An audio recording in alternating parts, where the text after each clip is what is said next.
Next up, the latest installment in the Rube Goldberg Death Machine franchise, Final Destination 5. Death still isn't satisfied in the 5th installment of this cult horror classic. Sam saves the lives of his friends and co-workers when his premonition prevents them from dying in the collapse of a failed suspension bridge. But they were never supposed to survive, and the ill-fated group tries to discover a way to escape Death's sinister agenda in Final Destination 5.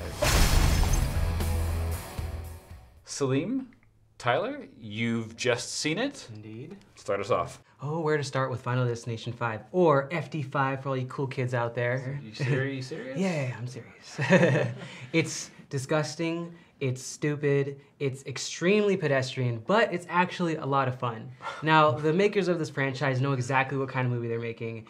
It's not to be taken seriously in the least bit. It's, you know, not some crazy story or good character. It's just a venue for fatalities. And honestly, that's why people are going to this movie. And it's different from something like Saw, which had to have Jigsaw in every movie. All this movie needs to have is death, and lots of it.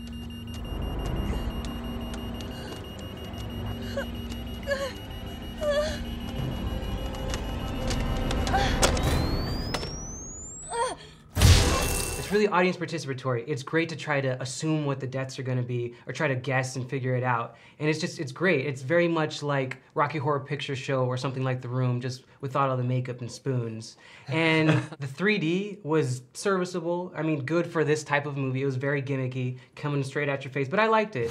Final Destination 5 does a few things well. Blood, murder, 3D, that's probably about it. Whether or not those things make for a worthwhile experience is kind of up to debate. Personally, I can't really get behind a movie or a franchise that is only about death and not really anything else. There's clearly no story. The characters are flat, forgettable. I believe we had 8 main characters, and I think we could have done a lot more with fewer characters. But it would have less death. It would have less death. You're right, but the death would be more meaningful. Death doesn't like to be cheated. Excuse me? What's that supposed to mean?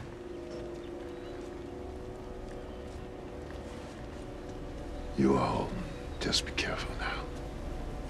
Okay. Thanks for the advice. Creepy guy. If you enjoy killing small animals in your free time, you'll probably love this film. For me, I can't really stomach this movie. Nothing in it was really that redeeming. The 3D was gimmicky. Pretty much every aspect of the movie is not to be taken seriously, and it's not even really good. Salim, I'm actually a huge fan of horror films. How would you say this Final Destination compares to the others? Actually, my favorite Final Destination is the second one. Yes. That one was way more clever than this one. This one's a lot more heavy-handed, but it actually holds up with all the rest of them. So, it's good. So there seems to be a little bit of a disagreement with the 3D. Salim likes it. Tyler, you don't. What's up with that? Sometimes I think 3D can add realism, add some depth. This is kind of just things flying at your face. I liken it, it's really kind of like walking into a strip club and having the stripper get off of her pedestal and grab your hair and thrust your head into her crotch and say, "Look at it!" It's overwhelming. It's too much. But I'm okay with that. Sounds like a fun night for me. Well, what more can be said? I think it's time to take it for a vote. Alrighty. Terrible dialogue, terrible acting, pretty terrible story, but it's got some pretty dope death scenes in it, so it's a stream it. That's all I need. Yeah, yo. Everything Salim just said, but the death scenes and the blood, all that stuff, I don't really think that it can salvage this movie and bring it back into the realm of the living. I'm gonna have to say, skip it. Well, it looks like that is unfortunately a stream it for Final Destination 5. Cheers. Cheers. Cheers to Stream It.